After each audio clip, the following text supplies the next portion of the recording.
Welcome back to our World Cup special. It is an incredible match. The energy is amazing. This is football at its finest. So in 2026, the velvet rope of global football is just being violently yanked away. Oh, completely. I mean, for the first time ever, we've got 48 teams descending on North America. Right, which is just massive. Yeah, it's a logistical earthquake. It's a mathematical fever dream, really. And honestly, it is the ultimate structurally engineered breeding ground for the underdog. Definitely. So for you, the listener, the mission of today's deep dive is to extract the most fascinating insights from our notes on this. We're looking at the 2026 World Cup, that legendary mythological rivalry between Argentina and Brazil, and the specific English idioms we use to capture all this drama. Because this isn't just another tournament, it's a monumental structural shift in how global football operates. Okay. Let's unpack this. It really is a massive paradigm shift. I mean, when we talk about 2026 being hosted by the United States, Canada, and Mexico, just the geography alone is a tactical variable that, well, nobody is fully prepared for. Not at all. Right. This isn't just about three different countries sharing the spotlight. It's about the literal physical toll on the human body. Yeah, the travel schedule is going to be brutal. Exactly. You have teams that might play a group stage match in the thin, oxygen-deprived air of Mexico City. Which is what, like over 7,000 feet above sea level? Yes, over 7,000 feet. And then 4 days later, they have to fly out to the heavy sea level humidity of Miami. Oh, wow. Or, the chilly, artificial turf environments of the Pacific Northwest. So it's basically a war of attrition as much as a test of skill. Oh, absolutely. I mean, the sheer sports science required to manage player recovery across a continent spanning 4 different time zones. That adds an entirely new layer of friction. It's a logistical gauntlet. Right. And within that gauntlet, you have Mexico making history, becoming the first nation to host matches in 3 separate tournaments. Which is incredible. It brings the intimidating ghosts of the Estadio Azteca right into the mix. Combine that with the massive state-of-the-art stadiums in the U.S. that just swallow up crowd noise and Canada's rapidly emerging football culture. I mean, the atmospheric whiplash for a visiting team is going to be severe. Precisely. The environment is incredibly volatile, but the geographical earthquake is honestly secondary to the mathematical one. Right, the team expansion. Yeah. The tournament is expanding from 32 teams to 48 teams, and that fundamentally rewrites the DNA of the competition. Yeah, I was actually trying to map this out mentally, Right. and the best framework I could come up with wasn't even sports-related at all. Oh, really? What was it? It's financial. I mean, expanding from 32 to 48 teams feels exactly like opening up a highly exclusive VIP club to the general public, or deregulating a financial market. Okay, I like that. Right, because for decades, the World Cup has been dominated by blue-chip stocks, your traditional European and South American giants. The heavy hitters. Exactly. They're reliable, heavily capitalized, and they basically dictate the market. But suddenly, the governing body decides to inject 16 volatile, unpredictable penny stocks into the exchange. Does adding 16 more teams dilute the quality of the tournament? Or does it fundamentally change the DNA of the World Cup for the better? That is the million-dollar question. And here's why it matters so much. More teams mean more cultures, more matches, and crucially, a much bigger stage for smaller football nations. Right. And this introduces a concept we see all over the source notes, the underdog. The ultimate sports narrative. Exactly. An underdog is literally defined as a team not expected to win. And what's fascinating here is how perfectly your financial analogy maps to the mechanics of the new group stage. How so? Well, with 48 teams, we're moving to 12 groups of 4.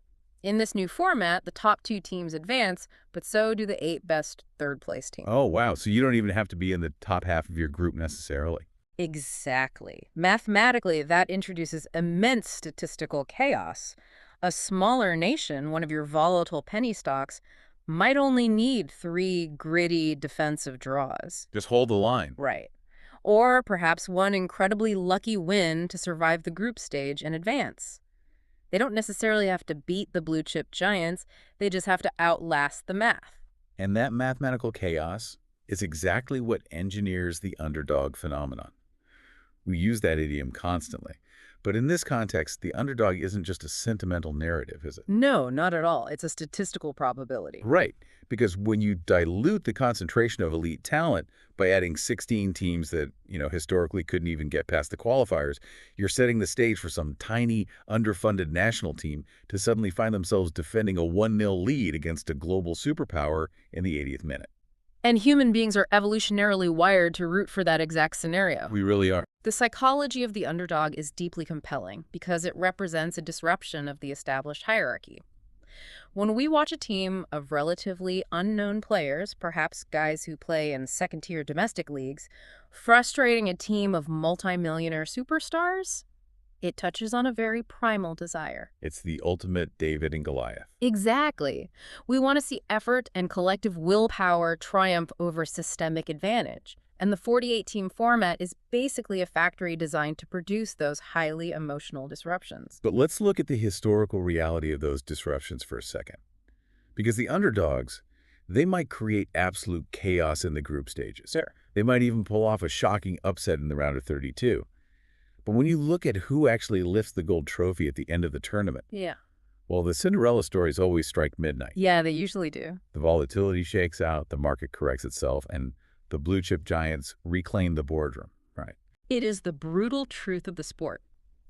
The depth, the tactical sophistication, and the sheer institutional weight of the elite nations act as a natural filtration system over the course of a month-long tournament. A filtration system, that's a great way to put it. Right, which naturally shifts our focus from the newcomers creating the chaos to the titans who are fully expected to conquer it. And you cannot discuss World Cup titans without looking squarely at South America. Never.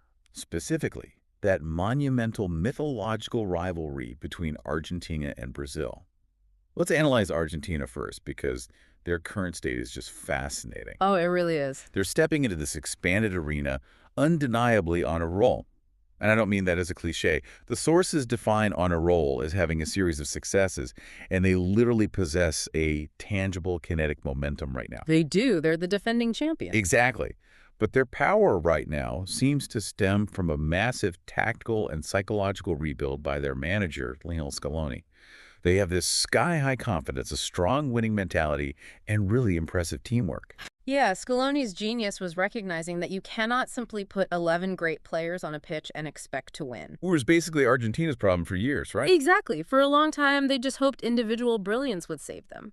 But Scaloni built a highly specialized, fiercely aggressive midfield engine. Right. He brought in players whose entire tactical purpose is to do the intense running and pressing, specifically so Lionel Messi doesn't have to. And here's where it gets really interesting, because it goes way beyond tactics into almost a messianic complex. That's a good word for it. Because Messi is nearing the end of his career. The team doesn't just play with him, they play for him. You can see it in every match. You really can. There's this fierce, protective loyalty on the pitch. They're a cohesive unit operating around a singular gravitational center. They feel this historic burden to protect his legacy. Yes. And that shared emotional purpose makes their current momentum incredibly dangerous. They aren't just trying to win a cup, they're trying to validate an era. That is a very potent psychological fuel. But, if Argentina is operating on kinetic momentum and a messianic narrative, their neighbors to the north operate on something entirely different. Brazil. When you look at Brazil, you are looking at an institution. 5 World Cup titles, the most in history. They literally have the stars stitched into their crest. Exactly. But Brazil's legacy isn't just a record of victories. It is a cultural philosophy of how the game must be played. They are synonymous with high expectations, creativity, flair, and just beautiful attacking football, backed by incredible current depth and talent. Okay, I want to push back on this, though. Sure. Because every time analysts talk about Brazil, we end up talking about ghosts. Fair point. We talk about Pele, Ronaldo, Ronaldinho, we talk about the 5 stars. But doesn't Argentina's sheer modern momentum trump Brazil's historical legacy? I mean, why should we fear a team based on what Pele did decades ago? Because in international football, you can never count someone out. And by count someone out, we mean assuming they have no chance of succeeding. You especially cannot do that with an institution like Brazil because that history actively shapes their current talent development. How so? Well, Brazil's tactical DNA is born from futsal. It's a variant of football played on hard courts in incredibly tight spaces with a heavier ball. Oh, interesting. Yeah, so kids in Brazil grow up mastering control, flair, and creativity in environments where most players would just panic. That isn't just history, that is the biomechanical foundation of their current squad. Ah, so the ghosts actually dictate the modern curriculum. The flair isn't an accident, it's engineered from childhood. Exactly. And that depth of talent means their B team could likely reach the quarterfinals on their own. Wow. But more importantly, we have to talk about the psychology of the shirt. You asked why you should fear the history. It's because great teams possess a unique psychological trait. They rise to the occasion. They perform very well in an important situation. Precisely. But for Brazil, the World Cup isn't a special occasion where they have to magically summon extra effort. The highest stakes imaginable are their expected habitat. That is a crucial distinction. Because for an underdog, the pressure of a World Cup knockout match is an anomaly that might just cause them to crumble. Right. But for Brazil, the pressure is simply Tuesday. It's the baseline expectation of their entire footballing culture. If we connect this to the bigger picture, this is why a potential matchup between Argentina and Brazil is the ultimate clash of paradigms. It is the unstoppable, highly emotional, kinetic momentum of Argentina colliding with the immovable, deep-rooted, institutional greatness of Brazil. And because both of those forces are so immense, predicting a 2026 final between these two is nearly impossible. Oh, complete. Which perfectly pivots us to the exact language the sources used to describe such uncertainty. Sure. We've naturally hit on several idioms already, right? The underdog being on a roll, counting someone out, rising to the occasion. But there is one specific phrase that perfectly captures a hypothetical 89th minute between Argentina and Brazil. And what's that? The sources describe it as being entirely touch and go. Yes. Touch and go is perhaps the most visceral idiom in the entire sporting lexicon. It really is. It implies that the outcome is so delicately balanced that the slightest variable, a sudden gust of wind, a single misstep, a ball deflecting off a shin, could instantly decide the victor. Exactly. It encapsulates that stomach-churning tension where statistical probability completely breaks down. And it means the outcome is entirely uncertain until the very last minute. And what I find so brilliant about that phrase is how literal it is to the physics of the sport. I mean, football is literally about the touch of the ball and the physical going, the movement of the players into space. Right. But the phrase has evolved to describe any situation burdened with massive uncertainty.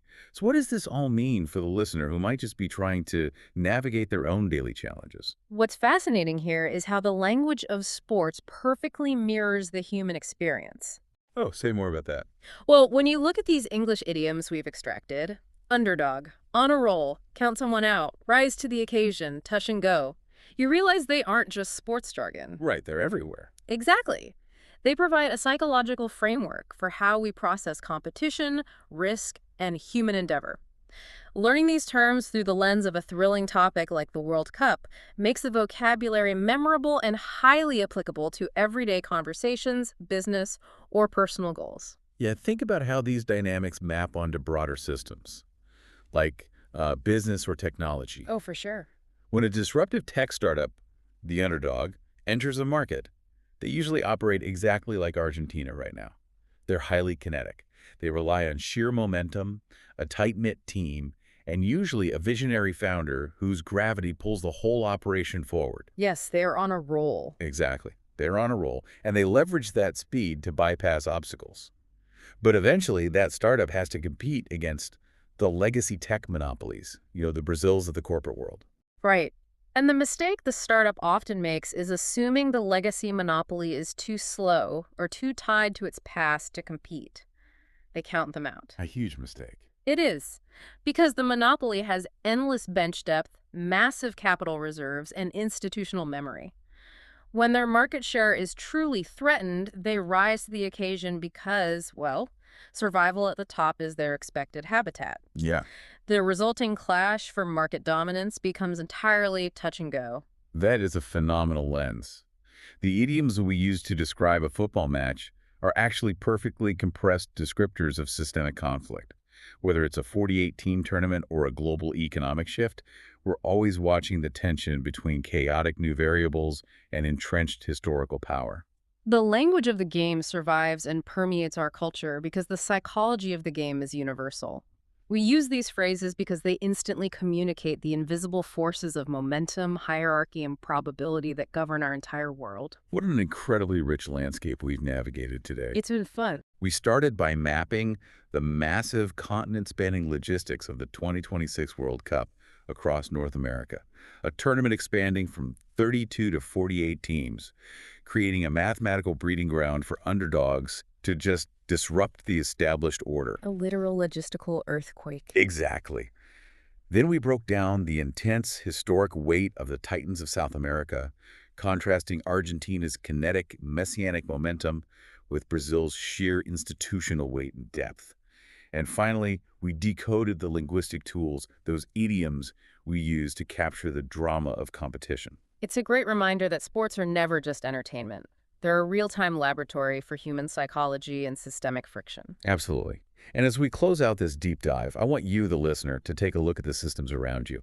Whether you're analyzing a shifting industry, watching a political landscape evolve, or just navigating your own personal goals, ask yourself, where do you see the underdogs? Who is operating on the sheer kinetic energy of being on a roll? And who is relying on the deep, entrenched power of institutional memory? And honestly, which side of the Argentina versus Brazil debate do you personally lean toward? You know, this raises an important question to leave you with, one that strikes at the very heart of the 2026 expansion we've been discussing. Let's hear it. If you completely dismantle the velvet rope, right? If you expand the global stage to 48 teams specifically to invite the underdogs in and embrace the chaos, but the ultimate pinnacle of the sport is still fiercely guarded by the same historical giants, does expanding the tournament actually change the hierarchy of the world? Or does it just provide a much larger audience for the exact same kings? Wow. That is the ultimate tension between disruption and order right there. We will leave you to explore that one on your own. Thank you so much for joining us on this exploration today. Keep questioning, keep learning, and enjoy the beautiful game.